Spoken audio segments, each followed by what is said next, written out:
에베소서 5장 22절부터 33절까지 말씀.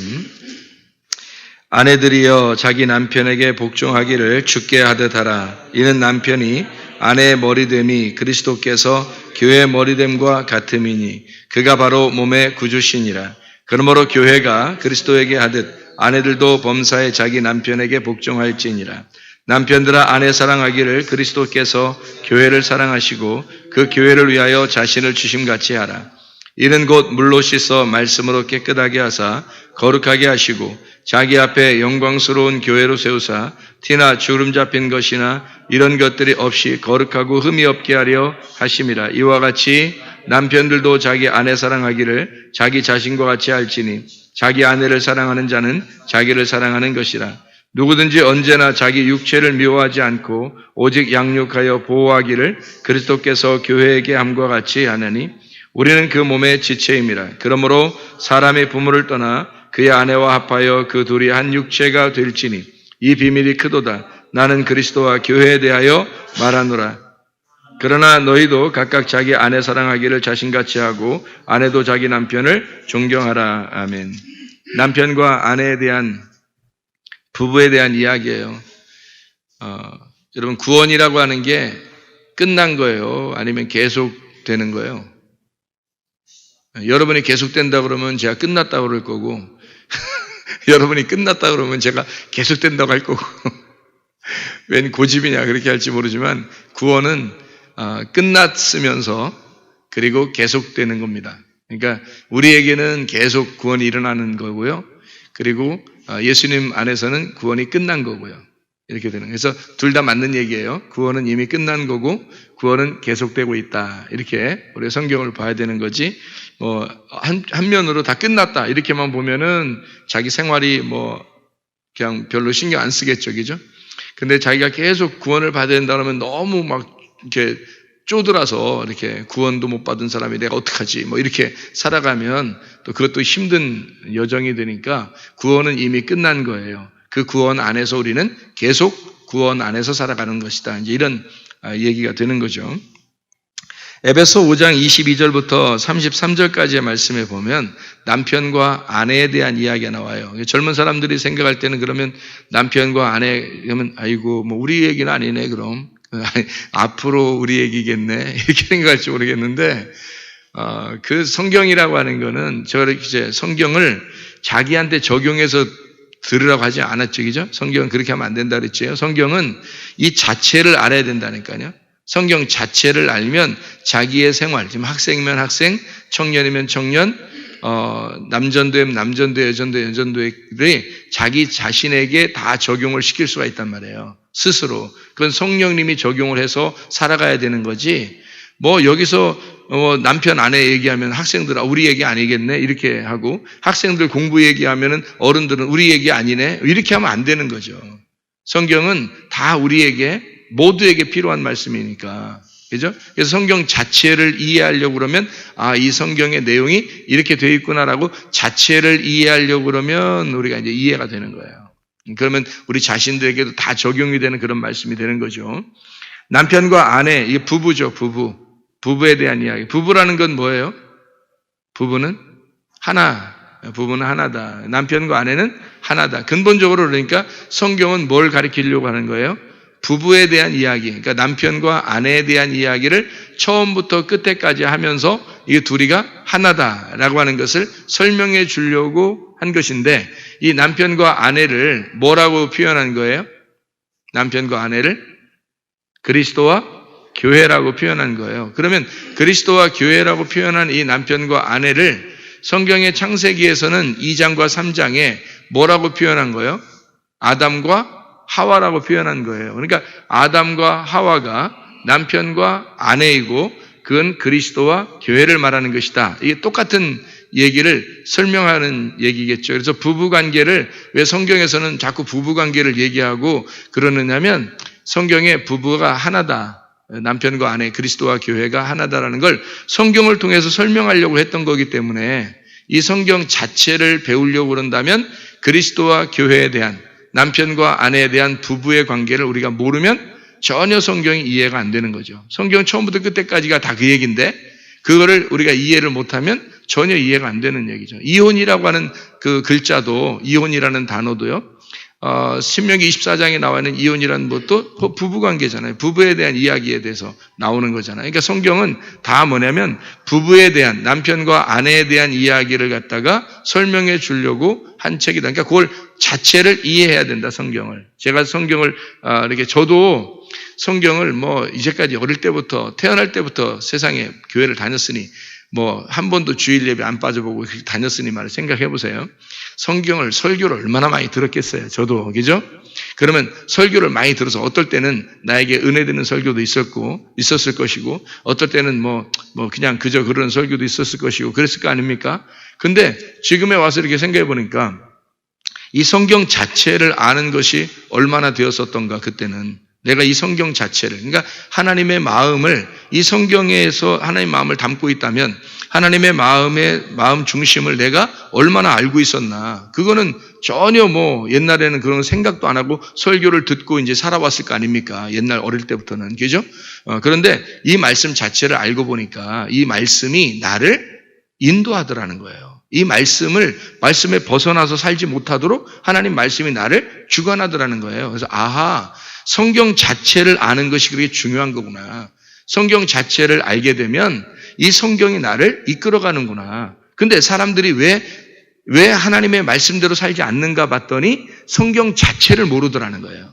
성경 자체를 모르니까 성경이 그 사람을 인도하지 않는 거예요. 그래서 어떤 때는 설교를 들어서 자기에게 은혜되면 그 말씀 붙들고 은혜되니까 좋은 거고, 은혜가 안 되면 막 이렇게 좀 고민하고 힘들어하고 이러는 거예요. 말씀 자체가 그 사람을 인도하지 않는 거죠. 왜냐하면 모르니까, 말씀을. 근데 말씀을 자체를 알고 보니까 이 말씀 자체가 하나님의 영이고 그 영이 나를 인도하더라는 거죠. 그거를 깨닫게 되는 겁니다. 그래서 성경 여러분은 교회 와서 어떻게 하냐면, 특별히 우리 교회 와서는요, 성경 자체를 이해하시려고 하시기 바랍니다. 성경 자체를. 그러니까 성경 자체를 자꾸 배우려고 하시면 그 말씀이 인도하는 거지 목사가 인도하는 거 아니에요. 설교가 인도하는 거 아니에요. 설교가 여러분 속에 들어가서 레마로 작용할 때, 하나님의 성령이 여러분 속에서 말씀으로 인도할 때 그게 여러분에게 적용돼서 작용되는 거지, 목사가 설교 잘했다고 여러분에게 인도되는 그런 거 아니에요. 아무 의미가 없어요. 그거하고는 상관이 없단 말이에요. 그러니까 목사하고 여러분의 관계는 아무 상관이 없어요. 그리스도가 여러분에게 레마, 말씀으로 들어가서 말씀이 여러분의 남편이 되셔야 여러분과 함께 부부가 되고, 그 말씀의 부부가 되면 그러면 하나가 돼서 그래서 살아가는 거예요, 여러분. 이게 말씀이에요. 여러분이 그리스도에게 접붙인 게 아니고 그리스도가 여러분에게 접붙이는 거예요. 자, 생각해보세요. 나무가 그리스도인데 여러분이 딱 여기다 접붙여졌어. 그러면 무슨 열매를 맺겠어요? 접붙여지면 밑에 이 나무를 끊어내고 이게 접붙인 거거든요. 그러면 누구 열매를 맺는 거예요? 내 열매를 맺는 거예요. 근데 나라는 나무가 있어요. 나라는 나무가 있는데 이걸 끊어냈어. 그러면 내가 어떻게 된 거야? 내가 여기서 뿌리부터 나오던 것이 끊어진 거죠, 이거. 끊어지고 어떻게 해요? 접붙이면요. 다른 나무를 갖다 붙여놨죠, 그죠? 그럼 무슨 열매 맺어요? 네, 그 접붙인 열매를 맺는 거예요. 그러면 누구에게 누가 접붙인 거예요? 나에게 그리스도가 접붙여진 거죠. 그러면 누구 열매를 맺겠어요? 그리스도의 열매를 맺는 거예요. 그걸 성령의 열매라 그러는 거예요. 그러니까 네 열매가 아니라 성령의 열매를 맺는다. 하나님의 열매를 맺어라. 그리스도의 열매를 맺어라라고 하는 게 그래서 그런 거예요. 우리 열매가 아니고 그리스도가 접붙여져야 된단 말이에요. 그러면 그게 말이 무슨 말이에요? 그리스도가 접붙여진다는 말이? 잘 생각해봐요. 아내에게 남편이 들어왔단 말이에요. 아내에게 남편의 씨가 들어왔다. 그래서 나의 주인이 되었다. 그 말이죠. 자, 땅에 뭐가 들어왔어요? 씨가 들어와서 그 씨가 땅에서 씨가 열매를 맺는 거예요. 그러니까 누가 들어온 거예요? 내 안에 그리스도가 들어온 거죠. 그게 이제 성경인데, 이거를 성경을 이제 자체를 알게 되면 이런 것들을 깨닫게 돼요. 그러면 주인이 바뀌는 거예요. 말씀 자체를 알게 되면. 그래서 말씀 자체를 알아라고 자꾸 그러는 건데, 말씀을 알아야 그 말씀이 여러분의 주인이 된단 말이에요. 성경의 요한복음 1장 14절에 보면 말씀이 육신이 되어서 이 말했죠, 그죠? 육신이 말씀이 되어서 이렇게 안 하잖아요. 말씀이 육신이 되었다. 그 말은 말씀이신 그리스도가 내 안에 들어오셨다. 이렇게 말하는 거거든요. 물론 예수님이 몸을 가지고 이 땅에 오셨다 이 말이에요. 근데 그 몸을 입을 이유가 있나요? 나 때문에 이 옷을, 몸이라는 옷을 입은 거죠. 예수 그리스도라는 말씀이. 그러니까 나하고 육신하고 하나가 되지 않으면 예수를 이해를 못하죠. 말씀이라는 예수를 이해를 못한다고요. 그러니까 예수님이 오셔서 나를 위해서 죽으셨대 하고 끝나는 거예요. 그럼 우린 구원받았어 하고 끝나는 거예요. 자기가 예수의 육체가 되어 내가 죽어야 될 것을 생각을 못 한다는 거죠. 예수가 죽는 것에 대해서 그냥 끝났다고 생각하는 거예요. 그러니까 구원은 끝났다라고 생각하니까 자기는 그냥 구원받았어 이렇게 하고 그냥 사는 거죠. 그런데 그게 아니죠. 구원은 날마다 우리에게 이루어져야 되는 거죠. 그러니까 구원은 끝났는데 그 구원을 날마다 내 속에서 이루면서 살아가는 거예요. 이게 그 말씀이 날마다 내 안에 들어오면서 살아가는 거라고요. 이게 그렇게 해서 살아가는 사람이 그리스도인이에요. 하나님에게 접붙임 받은 사람. 그러니까 하나님의 그 나무가 내 안에 들어온 사람. 그래서 내가 하나님의 열매를 맺어가는 거죠. 그러니까 말씀이 내 안에 들어온 사람이 되는 거죠. 그러니까 말씀이 내 안에 들어오면 그걸 거듭남, 그걸 구원이다 그렇게 말하는 거예요. 말씀이 안 들어온 사람은 구원받았다고 하지 않잖아요. 세상 사람들도 구원받았다고 안 하잖아요. 사람들이. 그 사람도 하나님이 사랑해요 안 해요? 사랑해요. 여전히 사랑합니다. 그러나 구원받았다고 하지는 않죠. 왜냐하면 말씀이 들어가지는 않았잖아요. 그러면 교회 왔는데 교회는 와서 그냥 설교는 많이 들었는데 말씀이 자기 속에 안 들어갔어요. 말씀을 전혀 몰라요, 사람이. 교회 막 오랫동안 다녀도요, 성경 잘 모릅니다. 말씀이 안 들어간 거예요. 말씀이 안 들어가면 여전히 그 사람은 육신 가운데 거하는 사람이고 이 사람은 세상 사람과 다를 게 뭐 있어요? 그 하나님이 사랑하십니다. 그런 사람을 사랑하셔요. 사랑하는 건 세상 사람들도 사랑하고 여기 있는 사람도 사랑하시는 거죠. 그거하고 말씀이 진짜 들어가서 거듭나, 너는 구원받았다. 너는 진짜 하나님과 하나가 되었다. 너는 예수의 신부가 되었다라고 하는 거하고 다른 거죠. 하나님이 사랑한다는 말하고 그냥 예수의 신부가 됐다. 그래서 예수가 신부가 예수가 돼서 신랑과 신부가 하나 돼서 그 둘이는 하나가 됐다는 거하고 이건 다른 거죠. 그냥 사랑한다 하는 거하고. 그러니까 죄인도 하나님이 사랑하시니까 죄인을 사랑해서 예수님이 오신 거니까요. 우리가 죄인 되었을 때 주님께서 죽으심으로 우리의 하나님의 사랑을 확증하셨잖아요. 그러니까 하나님이 죄인 된 우리들을 위해서 오셔서 죽으셨다 하는 건 하나님의 사랑이에요. 그러니까 밖에 있는 사람이나 교회 안에 있는 사람이나 하나님은 다 사랑하신 거죠. 문제는 그 사람이 주님을 사랑하느냐, 다시 말하면 하나가 되느냐 이거예요. 신부와 신랑 관계가 되느냐는 거죠. 둘이 하나가 되느냐. 이거는 굉장히 중요한 겁니다. 뭐가 됐을 때 이게 하나가 되냐? 말씀이 그 안에 들어올 때 하나가 되는 거예요. 말씀이 심어져서 열매를 맺어야 됩니다. 반드시. 그러니까 하나님 말씀이 들어오게 되면요, 이 사람을 가만히 안 놔둬요. 이 씨가 땅에 들어오면 씨가 살아있으면 그 땅에서 어떻게 되겠어요? 반드시 땅을 휘짓고 나옵니다. 나와서 열매를 맺어가요. 그러면 내 열매가 아니라 이 씨의 열매를 맺어간다고요. 그러면 씨가 내 속에 들어왔다면 말씀이 씨인데 말씀이 씨가 우리 안에 들어왔다면 반드시 내 안에서 열매를 맺어가는 것은 당연한 거죠. 그것이 우리의 삶의 적용이란 말이에요. 너희가 행함이 없이는 구원받았다고 볼 수가 없다라고 하는 게 그런 거예요. 마음속에 뭐 믿는다, 나 예수님 믿는다 이거 가지고는 아니에요. 성경에서. 그 정도가 아니라고요. 반드시 행함이 나타나야 되고 그리스도인의 삶이 나타나야 된다는 거예요. 열매가 그리스도의 열매가 나타나요. 네 열매가 없고 그리스도의 열매가, 네 로고스가 사라지고 하나님의 로고스가 나와야 되는 거죠. 하나님의 말씀이 네 속에서 나오기 시작해야 된다는 거예요. 그게 살아있는 사람, 생명을 얻은 사람, 예수의 씨를 받은 사람이다라고 하는 그런 얘기입니다. 이게 부부의 이야기고요. 남편과 아내에 대한 이야기고 성경 전반적으로 흐르는 그런 하나님의 말씀입니다. 그러니까 어린아이든 학생이든 청년이든 어른이든 상관없이 남편과 아내에 대한 이야기가 우리에게는 그 성경 자체를 이해하는데 굉장히 중요한 것이기 때문에 이런 것들을 자체를 들어서 이해해야 된단 말이에요. 성경 자체가, 성경이 뭐에 대해 썼느냐 이런 것을 얘기하고 그거를 듣고 이것을 알고 있어야지, 몸과 마음으로 알고 있어야 하나님이 그 마음 안에서 성령으로 말씀으로 인도하신단 말이에요. 우리 생활을 인도하는 거. 설교 어떤 사람은 그래요. 은혜 받았습니다. 설교를 잘 적용하잖아요. 그러면 이제 오늘 이렇게 사세요. 이렇게 설교했어요. 그러면, 그 사람이, 오늘 은혜 받았습니다. 이제 그렇게 살려고 하겠죠. 근데 잊어버려요, 금방. 근데 성경 자체를 알고 나면요. 성경 자체를 알고 나면 성경이 그냥 전반적으로 다 흐름을 알게 되죠. 성경 전반적으로. 그럼 이 흐름이 나를 인도해요. 생각나게 하고. 말씀이 스스로 생각나게 하고, 스스로 어떤 사람을 만났는데 말씀이 생각나서 그렇게 행동하게 하고, 또 어떻게 무슨 일이 벌어졌는데 그걸 말씀이 생각나게 해서 말씀으로 성령이 인도한단 말이에요. 이게 성령이 인도하는 사람 되는 거예요. 성경을 모르면 성령의 인도는 못 받아요. 성경을 자체를 모르면. 여러분은 우리 교회 와서 뭘 해야 되느냐고? 성경 자체를 아셔야 된다고요. 성경 자체를. 제가 어릴 때부터 교회를 오래 다녔지만 성경을 몰랐던 것처럼 그런 실수를 범하지 말라고요.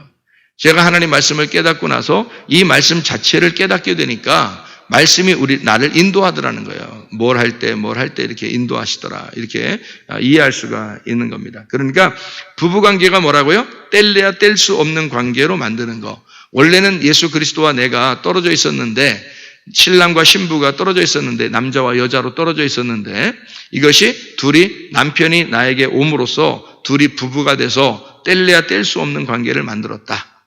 이렇게 해서 예수님이 나오는 거예요. 예수님이라는 아들이 나를 통해서 나오는 거예요. 그러니까 하나님이라는 이제 그 씨가 나에게 들어옴으로써 예수라는 열매가 내 속에서 나타나는 거죠. 그게 성경이란 말이에요. 그거를 잘 이해시켜주고 확증하고 증명해 주려고 성령님이 오신 거예요. 그 예수를 설명하려고.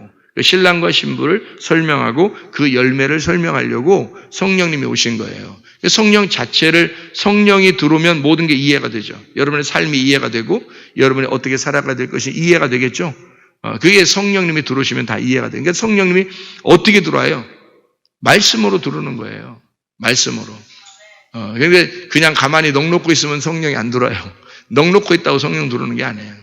세상 사람들도 착한 사람들 많죠. 넋놓고 있는 사람, 교회 안에서 설교 들을 때 넋놓고 있는 사람들 많죠. 착한 사람들 많습니다. 세상 사람들도 착한 사람들 많아요. 그죠? 그런 착한 거로 따져서 성령이 들어오고 안 들어오고 그렇게 하지는 않습니다. 넋놓고 있는 사람들에게는 안 들어오죠. 착하다고 성령이 들어오면 그건 아니죠. 그러니까 세상 사람들은 왜 성령님이 안 들어갔는가? 넋놓고 있어서. 자, 교회 안에 있는 사람들 중에서 성령님이 안 들어가는 사람이 왜 안 들어가는가? 넋놓고 있어서 그런 거예요. 성경은 삭개오처럼 돌 모아가지고 막 기어 올라가야 되는 거예요. 야곱의 우물에 사마리아 여자가 막 달려가야 되는 거예요. 예. 맹인 바디메오가 예수님을 예수여 나를 불쌍히 여겨 주십시오 막 소리를 질러야 되는 거예요. 그래야 주님의 가던 길을 멈추고 그의 눈을 떠주는 거예요. 그러니까 이게 그냥 가만히 넋놓고 있다고 그냥 성령 받고 넋놓고 있다고 구원받고 천국 그런 거 아닙니다. 성경을 우리가 알려고 얼마나 했는가. 진짜 성경을 알려고. 성경 잘 몰라요. 목사님이니까 성경 가리키려고 하는 거구나. 그거 아닙니다. 안 배워도 돼요. 제가 성경을 지식으로 배우라겠어요? 마음으로 배우라겠어요? 마음으로 알고 있어야 천국 간다 그랬죠. 머리로 알고 있어야 천국 가는 게 아닙니다. 마음으로 알고 있어야 되죠. 근데 마음으로 진짜 예수를 만난 사람은 어떻게 되겠어요? 성경을 알고 싶어서. 미치죠. 마음으로 말씀을 깨닫고 예수님을 만난 사람은 성경을 알고 싶어서 미친다고요, 여러분. 다시 말하면 양자라고 하는 것이 양자가 됐어요. 법적으로 양자가 됐어요. 하나님의 양자가 되면 아버지를 알고 싶어서 막 미친다고요. 예? 진짜 미쳐버린다는 의미가 아니라 막 그 열정, 그 열심이 아버지를 알고 싶은 마음이 막 생길 거란 말이에요. 그렇지 않겠어요? 근데 넋놓고 있고 말씀도 알려고 하지도 않고 그냥 설교 한번 끝나면 오늘 은혜 받았다. 오늘 참 말씀 좋네. 아니면 오늘은 나한테 별로 적용되는 말씀이 아니네. 이렇게 하고 이제 끝났어요. 그게 무슨 넋놓고 있다 그래 그런 사람들을. 그런 사람들이 성령이 들어가겠어요? 성령이 주인이에요? 말도 안 되는 소리예요. 성령을 받은 사람은 이 말씀에 대해서 열정적입니다. 하나님 말씀에 대해서 열정적이고 그 말씀에서 벗어나지 않으려고 그 말씀을 알려고 그 자체를 아버지의 마음 자체를 알려고 그래요. 자기 생활은 내가 설교해서 그 오늘 설교의 생활을 어떻게 했다 이게 아니라 성경 하나님 말씀의 그 마음 자체를 알고 싶어 한다고요. 이거를. 제가 성경을 이제 한번 지식적으로 조금 여러분에게 풀어드릴게요. 어떤 말씀이 나오나 한번 봐요. 우리가 지금 에베소서 5장 22절부터 33절까지 말씀을 같이 보았거든요. 남편과 아내에 대한 이야기입니다. 이게 부부 관계를 얘기했어요. 그것이 얼마나 중요한가도 얘기했어요. 그러니까 부부가 뗄래야 뗄 수 없는 관계다라고 하는 것도 이야기를 했어요. 고린도전서 5장 7절에 보면 새 덩어리라고 그래요. 고린도서 5장 7절 말씀 보면 너희가 누룩 없는 자인데 새 덩어리가 되기 위하여 묵은 두룩을 내버리라. 우리의 유월절 양 곧 그리스도께서 희생되었느니라. 새 덩어리가 되기 위해서 묵은 누룩을 내버려라. 이렇게 이야기했습니다. 하나의 빵입니다. 사도행전 2장 1절부터 4절 보면요. 오순절날이 이르렀는데 그날 성령 충만 받았죠. 근데 그 오순절날은 77절이라고도 합니다. 그러니까 오순절이 77절이에요. 77절이 맥추절입니다. 그럼 이 77절 맥추절은 어디에 기인한 거냐면 초실절이라고 하는 첫 열매를 가지고 만든 떡 두 덩어리를 축제를 가지고 있는 것이 오순절날이에요. 그러니까 떡 두 덩어리죠. 이 떡 두 덩어리는 초실절이라고 하는 첫째 부활, 예수님의 첫째 부활에 떡 두 덩이, 그 첫째 부활의 열매, 예수님을 가지고 떡 두 덩이를 만들어서 같이 먹는 날이거든요. 그러면 이걸 뭘 의미하는 거냐면요. 떡 두 덩어리가 어디에서 나온 거예요? 하나에서 나온 거라는 걸 얘기하는 거죠. 하나의 첫 열매에서 나온 거다라고 하는 것을 얘기하는 거예요. 떡 두 덩이가. 그죠? 떡 두 덩이는 하나의 빵이란 말이에요. 지금 새 덩어리 하나의 빵. 이게 뭘 의미하는 거냐면 유대인과 이방인입니다. 유대인과 이방인. 그리스도와 나를 얘기하는 겁니다. 두 개가 하나로 합해진 거예요. 이게 부부를 얘기하는 거예요. 부부. 이걸 두 개로 나누어서 이 두 개를 펼쳐가지고 너희가 이걸 알아서 이걸 두 개가 하나에서 나온 것인데 이 두 개를 너희가 이해하고 알고 있어라 라는 게 오순절이에요. 성령이 우리에게 알려주시는, 성령이 오시면 이걸 증명해내잖아요. 남편과 아내를. 그걸 증명해내는 거예요. 이게. 성령 충만이 오면 하나님 말씀을 이렇게 깨닫게 해주신다. 그런 말씀입니다. 에베소 2장 14절부터 18절까지의 말씀 보면요. 에베소서 2장 14절부터 18절까지의 말씀 보면 그는 우리 화평이신지라 둘로 하나를 만드사 원수된 것 곧 중간에 막힌 담을 자기 육체로 하시고 법조문으로 된 계명의 율법을 폐하셨으니는 이 둘로 자기 안에서 하나의 새 사람을 지어 화평하게 하시고 또 십자가로 이 둘을 한 몸으로 하나님과 화목하게 하려 하심이라. 원수된 것을 십자가로 소멸하시고 또 오셔서 먼데 있는 너희에게 평안을 전하시고 가까운 데 있는 자들에게 평안을 전하셨으니 이는 그로 말미암아 우리 둘이 한 성령 안에서 아버지께 나아감을 얻게 하려 하심이라. 둘을 하나로 만든다라고 이야기한 것입니다. 그렇죠? 에베소 2장 14절부터 18절까지의 말씀을 얘기하는 거거든요. 하나로 연합되었다. 자, 뭐가 하나로 연합됐다는 얘기예요? 유대인과 이방인이. 뭐가 또 하나 됐다는 얘기예요? 남자와 여자가. 그럼 남자와 여자는 성경에서 뭐가 하나 됐다는 얘기? 예수님과 내가 하나가 됐다는 얘기. 그러면 하나님의 그 로고스와 나란 여자라는 레마가 하나가 되었다라는 얘기거든요. 다시 말하면 창세기에 보면 2장과 3장 아담과 하와를 얘기하는 거죠. 그러면 이거 두 개가 연합해서 하나가 되는 것이 있는데 그게 출애굽기에서는 모세와 아론이란 말이에요. 모세와 아론은 하나는 왕이고 하나는 제사장이에요. 이 둘이 하나가 됐어. 그래서 둘이 하나가 된 상태에서 사람들을 이끌어낸단 말이에요. 그러면 잘 생각해 보세요. 예수님은 태어날 때 유대인의 왕권을 이어받기 위해서 오셨어요. 맞죠? 유대인의 왕권을 이어받기 위해서 오신 거예요. 그러니까 유대 자손으로 오셔야 되죠. 그런데 예수님이 태어날 때 누구의 배에서 태어났나요? 마리아의 배에서 태어났어요. 그러면 유대 자손으로 내려와야 되는데 마리아의 배에서 태어났어요. 좀 이상하지 않나요? 요셉과 마리아는 둘 다 유대인이니까 아마 이렇게 또 생각할 수 있죠. 그럼 우리가 성경을 한번 같이 한번 찾아보는 그런 시간을 가지면 좋겠죠. 그죠? 성경을 한번 보면. 그래서 유대 자손으로 와서 왕권을 이어받아야 되는데 유대 자손으로 오지 않고 유대 자손과 상관없이 동정녀인 마리아에게서 탄생했단 말이에요. 예수님이. 맞죠? 그러면 성경 우리가 좀 다시 한번 생각해 봐야 될 그런 입장이죠. 왜냐하면 그게 성경의 전반적인 흐름이니까. 그래서 예수님도 태어날 때 그렇게 태어나신 거란 말이에요. 잘 생각해 보세요. 출애굽기 때 뭐라고요? 모세와 아론이 둘이 같이 이스라엘 백성들을 인도했다고. 한 사람이 인도하는 게 아닙니다. 둘이 같이 인도해야 되는 거예요. 하나는 왕의 권위를 가지고 하나는 제사장의 권위를 가지고 왕과 제사장이 함께. 그래서 이거를 신약에서는 베드로전서 2장 9절에 왕 같은 제사장이라 그런 거예요. 왕과 제사장이 함께 있다는 얘기입니다. 이렇게 그걸 우리에게 적용한 거예요. 그러니까 왕 같은 제사장이 우리에게 왕 같은 제사장이 되었다. 이 말이죠. 우리가 왕 같은 제사장이 되었다. 이거를 요한계시록 11장 4절에는 두 감람나무라 그런 거예요. 왕도 기름 부음 받아야 되고 제사장도 기름 부음 받아야 되니까 이 두 개를 두 감람나무다, 두 등잔대다 이렇게 얘기한 거예요. 그래서 그리스도와 교회를 설명하려고 했던 겁니다. 두 감람나무, 두 등잔대. 등잔대는 뭐죠? 교회를 얘기하는 거예요. 그래서 두 감람나무는 왕이면서 제사장인 그 예수님을 말하는 거고요. 그래서 그리스도와 교회를 설명하는 거예요. 그러니까 두 감람나무, 두 등잔대가 두 증인이거든요. 요한계시록 11장에 두 증인이 바로 그리스도와 교회를 말하는 거란 말이에요. 결국에는 그게 남편과 아내를 말하는 거예요. 증인은 그러니까 이 인류를 하나님을 증거하는 그 말씀을 증거하는 자는 남편과 아내밖에 없는 거예요. 성경이 그것으로 우리에게 설명을 하고 있다 이런 얘기예요. 그래서 증인을 2명씩 보내서 전도하라고 이렇게 제자를 2명씩 보내게 되죠. 이것을 스가랴서나 학개서에서는 뭐라 그래요? 스룹바벨과 대제사장 여호수아. 그러니까 왕인 스룹바벨, 총독 스룹바벨 총독하고 그리고 대제사장 여호수아 이렇게 두 개가 하나로 합쳐진 것을 의미하죠. 그래서 출애굽기 32장에 보면 아론이 범죄하게 됩니다. 그죠? 모세가 범죄하지 않았죠? 아론이 범죄했습니다. 뭘 만들었죠? 금송아지. 금송아지를 만들어서 몇 명이 죽어요? 3,000명이 죽습니다. 누가 만들었죠? 아론이요. 아론이 어떻게 만들었어요? 사람들이 하도 만들어달라니까 만들어준 거예요. 그죠? 사람들의 그 유혹에 빠진 겁니다. 아론이. 그죠?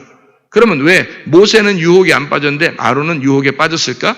자, 창세기 3장에 보면 아담이 먼저 시험을 받았어요? 하와가 먼저 시험 받았어요? 하와가 먼저 시험 받았어요. 그러면 하와는 뭐를 의미한다고요? 아담은 사람을 의미하고 하와는 그의 말씀, 생명을 의미한단 말이에요. 그러니까 뱀은 누구를 꼬시고 싶어 하는 거예요? 하와를 꼬시면 되는 거예요. 하와를 유혹시켜서 넘어뜨리면 아담이 넘어진 거거든. 왜냐하면 사람이라는 거는 언어, 말에 있거든요. 사람이라는 게 말에 있는 거예요. 여러분 민족들이 다 이렇게 나누어서 이렇게 민족, 뭐 한국 민족, 미국 민족, 뭐 카나다 민족 이렇게 민족들이 있을 거 아닙니까? 그죠? 그럼 그 민족들을 어떻게 나눠요? 언어로 나누는 겁니다. 언어, 말로 나누는 거예요. 그게 언제 나누어졌어요? 창세기 11장에 바벨 거기서 나눠진 거예요. 바벨에서. 그 바벨에서 하나님이 그거 흩어서 언어를 다 흩어버린 거예요. 그래서 한국말 하는 사람들끼리 모이게 된 게 우리나라에 지금 모여 사는 거예요. 그때 당시에. 그러니까 이 사람들이 자기 말 통하는 사람들이 말해보니까 아무도 못 알아들어. 근데 옆에서 내 말 알아듣는 사람이 생겼어. 너 일로 와. 그래서 이 말 알아듣는 사람끼리 모인 거예요, 이게. 그래서 세계가 다 자기 말 알아듣는 사람들끼리 모이기 시작한 거예요. 그게 바벨이라고요. 이게 흩어졌단 말이에요. 세계로 흩어진 거예요. 그전에는 하나로 돼가지고 막 탑을 쌓아서 하나님 앞에까지 올라가려고 교만했죠. 그게 선악과입니다, 그게. 그래서 막 올라간 거죠. 그런데 하나님이 그들을 하나님의 말씀이 개입하셔서 이걸 싹 다 흩어버린 거죠. 그게 세계 민족이 된 거잖아요. 여기서 이제 너희들의 로고스를 빼내고 하나님의 로고스가 침투해 와서 너희들의 로고스를 끊어내는 게 너희들의 로고스를 죽여버리는 게 하나님의 말씀이라는 거예요. 그래서 하나님의 로고스가 들어오면 교회가 생겨나는 겁니다. 교회가. 그러니까 하나님의 집이, 하나님의 교회가 생겨나는 거예요. 그게 하와를 통해서, 다시 말하면 여자를 통해서, 레마를 통해서 이루어진 교회다. 이렇게 되는 거예요. 여자를 통해서 이루어진 교회. 자, 성경은 이제 한번 우리가 보는 거예요, 하나씩. 선악과 하와의 범죄가 먼저 있었죠. 그러니까 모세가 아니라 아론이 먼저 범죄한다. 그 말이란 말이에요. 자, 레마가 타락한 거죠. 그러니까 3,000명이 사망합니다. 자, 이것을 어디에서 회복을 해요? 누가 와야지 회복을 해요? 3,000명이 구원받은 때가 언제예요? 예, 사도행전 2장의 말씀, 오순절날입니다. 오순절날 뭐가 임하죠? 성령 충만이 임하니까 뭐가 바뀌어요? 말이 바뀌는 겁니다. 레마가 회복되는 거예요. 하나님의 말씀이 회복되는 거란 말이에요. 그게 3,000명이 구원받는 거예요. 그러니까 뭐가 타락했기 때문에 아론이 이끌던 이스라엘 백성들이 타락하니까. 그러니까 모세가 아니고 아론이, 모세와 아론이 같이 있다니까요. 같이 있는데 아론이 타락했잖아요. 그래서 3,000명이 죽으니까 이 아론을 다시 회복시켜야 되니까 말이에요. 이걸 회복시켜야 되니까 성령님이 와가지고 이 제사장 역할을 끝내는 게 성령님이 오시는 거란 말이에요. 성령님이 와가지고 3,000명 구원하는 거란 말이에요. 이게. 그러니까 여자가 회복되는 거란 말이죠. 사도행전 2장은 결국에는 누가 회복되는 걸 말하는 거냐면 우리들이 회복되는 거예요. 교회가 회복되는 것을 말하는 것이죠. 성령 충만 받아서 교회가 새로워진 것을 말하는 거예요. 교회가 회복되니까 3,000명이 구원받죠. 성령이 오시니까 교회가 회복된 거죠. 그전에는 어떻게 됐는데 그러면? 하나님과 말이 끊어졌단 말이에요. 하나님과 우리 여자들이 다 여자예요. 여기 있는 사람 다 여자인데 우리들이 하나님과 신랑과 신부가 말이 끊어졌었다고. 말이 끊어졌는데 그 말을 연결시켜 준 분이 누구냐면 예수님이에요. 그래서 연결시켜 죽으셨단 말이에요. 죽으셔서 하나님의 성령을, 하나님의 영을 우리에게 주니까 같은 말이 된 거란 말이에요. 같은 말이 되니까 3,000명이 구원받죠. 이해가 돼요? 자, 하나님과 말이 끊어지면 어떻게? 3,000명이 죽는 거고요. 하나님과 말이 연결되면 그러면 3,000명이 구원받는 거란 말이에요. 그래서 하나님의 성령이 충만하게 돼서 3,000명이 구원받는 게 사도행전 2장에 시작하는 거예요. 그래서 예수가 죽고 그리고서 부활하시고 일어나는 일이란 말이에요. 이게 사도행전 2장이. 자, 이 말을 왜 하느냐면 자, 성경에 생각해 보면 마태복음 1장하고 누가복음 3장에 보면 여러분 족보에 대해서 나옵니다. 족보. 아시죠? 그럼 마태복음 1장의 족보하고 누가복음 3장의 족보하고 조금 다르다는 것을 여러분 느꼈어요? 못 느꼈어요? 느꼈죠? 성경을 본 사람들이라면 다 느낄 수밖에 없어요. 마태복음 1장하고 누가복음 3장의 족보는 반드시 달라요. 이게 다 느껴지는 거라고. 그러면 잘 생각해 봐요. 마태복음 1장의 족보는 누구에 대해 쓴 거예요? 마태복음 1장의 족보는 누구에 대해 썼죠? 예? 예수님 족보인데 마태복음 1장엔 누구 족보 쓴 거예요? 예, 요셉 족보 쓴 거예요. 누가복음 3장에는요. 마태복음 1장에 요셉 족보 썼다고 그러니까 누가복음 3장에 누구 족보 썼겠어요? 마리아 족보 쓰는 거예요. 마리아 족보. 그래서 마태복음은 유대인들을 위해서 쓴 거고 누가복음 이방인들을 위해 쓴 거예요. 그래서 이 사람들은 누구 뱃속에 태어났냐 이게 중요한 거예요. 누가복음에는. 근데 마태복음에는 아버지가 누구냐 이게 중요한 거예요. 예수님의 아버지가 누구냐 그게 중요한 거예요. 왜냐하면 왕으로 와야 되니까. 왕은 아버지가 있어야 되니까. 아버지가 왕이 돼야 되니까. 그래서 아버지가 왕족이냐 이거를 증명해내기 위해서 마태복음 1장을 쓰니까 아버지가 왕족이냐? 요셉은 왕족입니다. 왕족이요. 누구 자손이에요? 아브라함과 다윗의 자손이에요. 그거를 쓰려고 했던 거예요. 그러니까 이 사람은 요셉이라고 하는 이 예수님의 아버지 요셉은 원래 그 요셉의 뱃속에서 태어난 거 아니잖아요. 그 씨를 받은 것도 아니고 하나님 아버지의 직접 씨를 받았는데 마태복음은 그걸 증명해야 돼. 왜? 이 땅에 왕으로 유대인의 왕으로 왔어야 되니까 예수님을 유대인의 왕으로 불러야 되니까 그들은 유대인들의 왕으로 오셔야 그 왕을 믿으니까 유대인들은 유대인들을 위해 쓴 거니까요. 마태복음은. 근데 누가복음은 그렇잖아요. 유대인이고 뭐고 다 이방인이 구원받아야 되겠다. 모두 다 구원받아야 된다. 그러니까 누구 뱃속에 태어났냐 이게 중요한 거고요.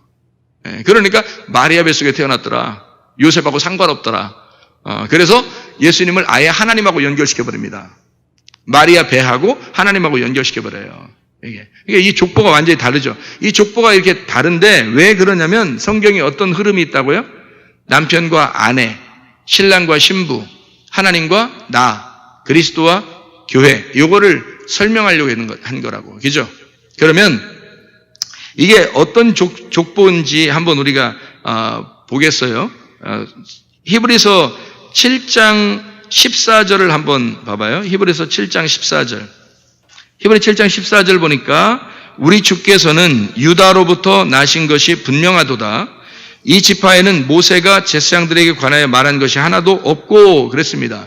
유다 지파에서 나왔다. 레위 족속이 아니라는 거예요. 근데 이걸 뭐하고 연결시키면 멜기세덱하고 연결시켰어요. 멜기세덱이라는 사람도 레위 자손이 아니란 말이에요.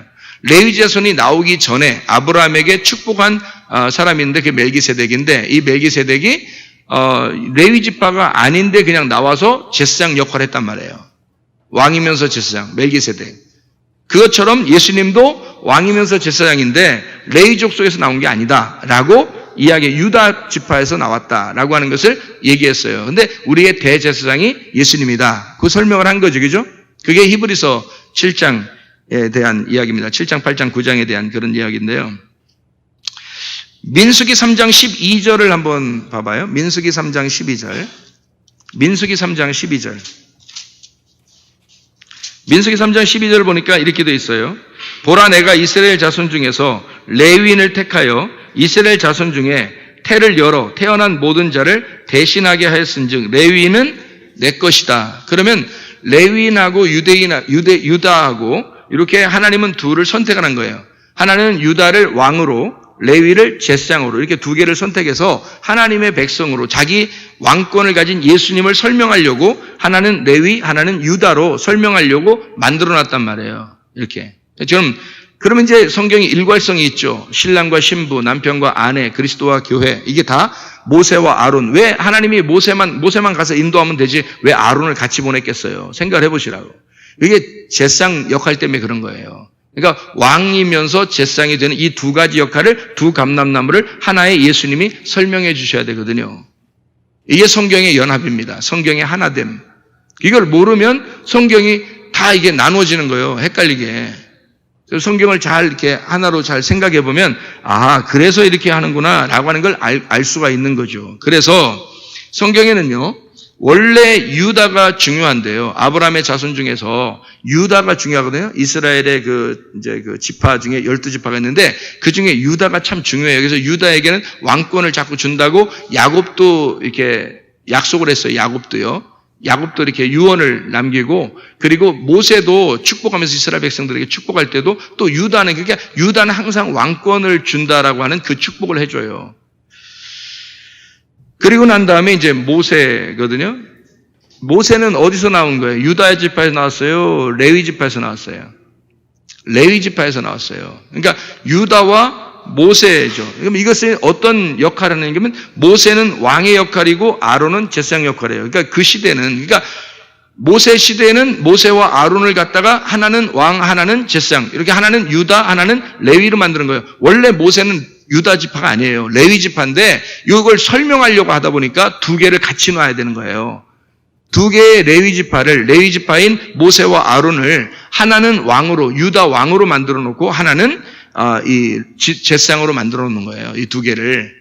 그 두 개가 이거를 일괄성 있게 만들기 위해서 그래요. 성경을. 제가 설명하는 것을 여러분이 잘 들으면 이해가 됩니다. 그래서 모세를 왕으로, 아론을 제사장으로 놓은 거란 말이에요. 이것을 마태복음 1장하고 누가복음 3장에 족보가 달라요.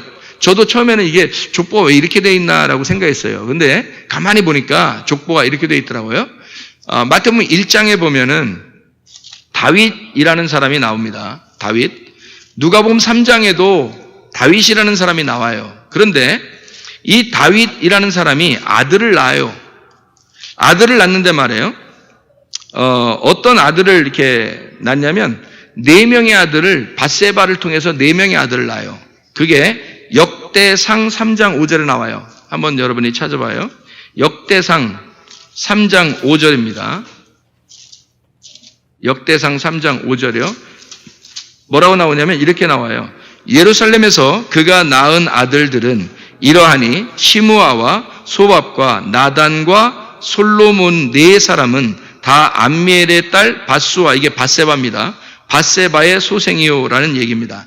그러니까 밧세바가 4명의 아들을 예루살렘에서 낳았는데 그 중에 2명의 아들이 나단과 솔로몬이에요. 그러면 누가복음에는 다윗의 아들이 누가 나올까요? 누가복음에는 누가 나와요?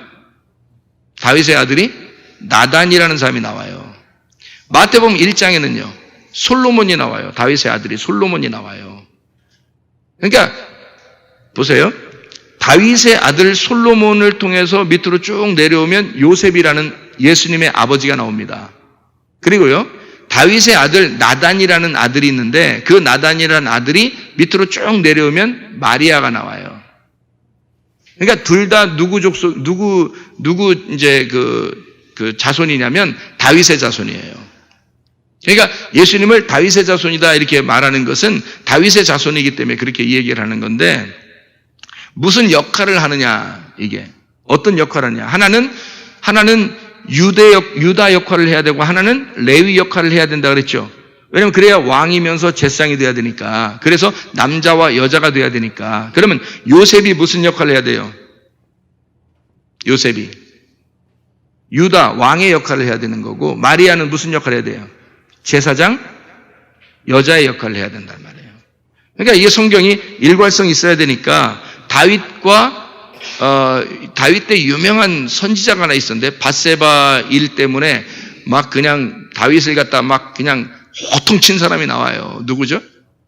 나단이라는 선지자죠. 그죠? 나단 선지자가 제사장의 역할을 하는 거죠.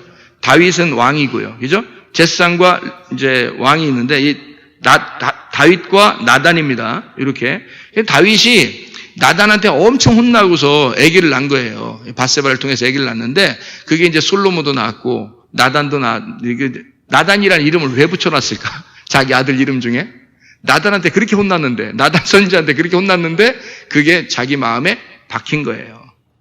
그래서 이 사람이 거듭난 다윗이 이 나단이라는 자기 아들 이름을 나단이라고 지은 거란 말이에요. 그 아들을 통해서는 마리아가 나오는 거고요. 솔로몬을 통해서는 요셉이 나오는 겁니다. 이게 마태복음 1장은 요셉의 족보고 누가복음 3장은 마리아의 족보가 나와요. 여러분이 집에 가서 천천히 한번 읽어보시면 됩니다. 솔로몬과 나단이에요. 그래서 이 솔로몬과 나단이라는 두 개를 이렇게 합쳐가지고 하나를 지금 설명하려고 이야기하는 거예요. 그 예수님을 설명하려고 하는 이야기입니다. 신약에 나단이라는 말이 신약에 딱 한 번 나옵니다. 희한하죠? 신약에 나단이라는 말을 안 써도 되는데 나단이라는 말을 일부러 쓴 거예요. 왜? 제사장 역할을 누군가는 해야 되니까. 나단 선지자에서 나온 이름이기 때문에 이 나단을 일부러 써서 이 나단을 통해서 예수 그리스도가 나오도록 이렇게 만들어 놓은 거죠. 그래서 예루살렘이라는 이 자체가요, 남자, 여자를 말합니다. 남자, 여자가 하나가 돼서 예루살렘을, 그 왕과 제사장, 선지자를, 왕하고 제사장, 선지자를 이렇게 합해서 하나. 성경, 여러분, 아브라함의 아들이 누구죠? 이삭의 아내가 누굽니까? 리브가. 그래서 이삭과 리브가예요. 이거를 성경에서 창세기에서는 뭐라고 표현하냐면 하늘과 땅. 두 개밖에 안 나오잖아요. 그죠? 하늘과 땅. 이렇게 나온단 말이에요. 이걸 창세기 27장에서는 남자, 왕 이삭이고 여자, 제사장 리브가예요. 창세기 27장. 여러분 창세기 27장 보면 야곱에게 축복하는 장면이 나와요. 야곱에게 축복. 그 누가 다 만들어낸 거죠? 야곱이 축복받도록? 척 보면 몰라요? 제사장이 누구 역할이니까? 리브가의 역할이니까. 리브아를 통해서 야곱이 축복받는 거예요. 이삭은 왕의 역할인 거고 왕의 축복을 누구와 받게 하냐면 야곱이 받아야 되는데 리브가가 자기가 중간에서 이거를 다 만들어내는 거라. 요리도 만들어내고 옷도 다 준비해서 다 해주는 거라고요. 야곱이 축복받도록. 이게 제사장 역할이란 말이에요. 이 두 개를, 왕과 제사장의 이 역할을 두 개를 말끔하게 해결하신 분이 하나가 있는데 그가 예수 그리스도십니다. 이거를요. 우리가 이제 이걸 다 완전히 끝내고 이것이 이삭과 리브가, 그러니까 왕과 제사장의 역할을 통해서 야곱이라는 이스라엘이 되는데 그게 하늘과 땅이 하나가 됐다는 얘기입니다. 야곱이 이스라엘 됐다. 그 말은 땅이 하늘이 된 거죠. 그래서 하나의 축복을 받는 사람이 됐고 하나님과 백성이 이제 드디어 하나가 되었다. 왕과 제사장이 하나가 된 것처럼 이렇게 하나가 됐다. 이거를 그리스도와 교회가 하나가 되었다. 신랑과 신부가 하나 됐다. 이게 하나의 부부가 되었다라고 하는 이야기예요. 자, 출애굽기 하나 보고 우리 마치도록 하죠. 출애굽기 4장 한번 봅니다. 출애굽기 4장. 출애굽기 4장에 14절부터 16절까지 말씀입니다. 출애기 4장 14절부터 16절. 여호와께서 모세를 향하여 노하여 이르시되 레위 사람 내 형 아론이 있지 아니하냐? 그가 말 잘하는 것을 내가 아노라. 그가 너를 만나러 나오나니 그가 너를 볼 때에 그의 마음에 기쁨이 있을 것이라. 너는 그에게 말하고 그의 입에 할 말을 주라. 내가 내 입과 그의 입에 함께 있어서 너희들이 행할 일을 가르치리라. 그가 너를 대신하여 백성에게 말할 것이니 그는 내 입을 대신할 것이요 너는 그에게 하나님같이 되리라. 왜 이런 말 왜 하죠? 하나님이 모세를 왕으로 만드는 겁니다. 모세를 하나님으로 만드는 거예요. 그리고 아론을요. 모세는 하나님, 그러니까 모세를 하나님으로부터 온 아들이에요. 이게 모세는 하나님으로부터 온 아들. 아론은요 이스라엘 백성 가운데 있었던 아들이에요. 그러니까 이스라엘 백성 가운데 있었던 아들이고 그는 그래서 사람의 아들인 거예요. 모세는요 이스라엘 백성들이 생각할 때는 모세는 위대한 영도자요 절대 유일무이한 영도자란 말이에요. 왜? 하나님으로부터 온 거란 말이에요. 자기들이 가야 할 그 땅에서 하나님을 만나고 하나님과 하나님의 아들로서 자기들에게 온 거잖아요. 애굽에 온 거잖아요. 자기들을 구원하라고. 그죠? 근데 아론은 어떤 사람이냐면 원래 처음에 하나님의 아들로 온 게 아니라 땅에 있었던 거란 말이에요. 자기들과 함께. 이스라엘 백성들과 함께. 무슨 말인지 알겠어요? 그러니까 이 아론의 역할은 뭐냐면 여자의 역할인 거예요. 말의 역할. 그러니까 하나님의 말이 사람에게 전달되려면 누군가 중간에서 역할을 감당해야 된단 말이에요. 하나님이 직접 어떻게 말해요? 하나님하고 우리하고 언어가 틀린데 하나님이라는 신하고 인간하고 말이 안 되는데 여러분 동물하고 사람하고 말할 수 있어요? 서로? 대화가 돼? 어떤 사람 대화가 되던데 보니까 텔레비에도 보니까 대화가 되긴 되더라고. 콩콩콩 저쪽에 킹킹 콩콩콩 콩콩콩 콩콩콩 뭐 음악 같아 음악. 이렇게 하더라고. 그 말 통한다는 게 그건 안 되거든요. 그 진짜 그런지 어떻게 알아요, 우리가? 모르잖아요. 자기가 그냥 뭐 통한다고 그러니까 그런 줄 알지만 사실 진짜 통하는지 모르잖아요. 그 계속 뭐 물고기하고 뭐 물에 들어가서 얘기하고 뭐 이래요. 이렇게? 우리가? 그렇지 않잖아요. 동물하고 사람하고는 종류가 다르기 때문에 대화가 안 되는 거예요. 말이 안 통하는 거예요. 그래서 하나님하고 우리하고는 종류가 다르잖아요. 이해가 됩니까? 종류가 다르기 때문에 대화가 안 되는 거예요. 근본적으로. 그렇죠? 그러니까 누군가가 말을 전달해 줘야 돼. 그래서 말이 서로 통하도록 전달해 줘야 돼. 그 사람은 반드시 누가 되려면 사람 가운데 있었던 사람이 돼야 되는 거예요. 그래서 아론이 필요한 거예요. 모세는 아론이 필요한 거예요. 하나님도 아론이 필요한 거예요. 그래서 모세와 아론을 합해놔야 하나님의 말씀이 되는 거예요. 이게. 그래서요, 이게 성경에 하늘에서 이 땅에 내려오신 분이 계셔요. 누구예요? 말씀이 육신으로 오셨다 그러는 거예요. 그래서 요한복음 1장 14절에 말씀이 육신으로 임했다. 그게 예수 그리스도십니다. 주님이 우리 안에 오시면 그걸 거듭남이라 그래요. 우리가 하나님 우리가 생명을 하나님의 말씀이라는 시 그 생명을 우리가 받았다. 살아났다. 비로소. 그러니까 모세가 이스라엘 백성들에게 오면요 하나님의 아들이 온 겁니다.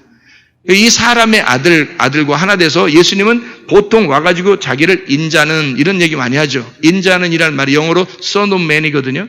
내가 사람의 아들인데 이 말은 내가 너희들과 함께 있다 그 말이에요. 내가 너희들과 함께 있다. 말씀이신 하나님인데 그가 전혀 상관없는 게 아니라 나는 사람의 아들로도 같이 있는 거야. 그러니까 나는 말씀인데 육신으로 온 거야. 자, 내가 모세인데 아론으로 같이 온 거야. 그러니 너희들은 아론 말 알아듣잖아. 아론 말을 알아듣잖아. 내 말은 못 알아들어도 니네가 아론의 말은 알아듣잖아. 그래서 아론이 말을 잘못 전달하면 타락하는 거고요. 아론이 말을 잘 전달하면 이건 회복되는 겁니다. 그래서 3,000명이 죽기도 하고 3,000명이 회복되는 거기도 하는 거예요. 하나님의 성령의 역할이 그런 거죠. 그게 제사장의 역할이란 말이에요. 그래서 모세와 아론, 하나님으로부터 온 모세, 하나님의 아들과 백성으로부터 온 아론, 사람의 아들, 그 인자가 하나가 된 말씀이 육신이 되어서 우리 가운데 거하시면 우리 안에서 하나님의 열매라는 예수 그리스도가 잉태가 된다. 다시 말하면 요셉과 마리아를 통해서 예수 그리스도가 잉태가 되는 것이다.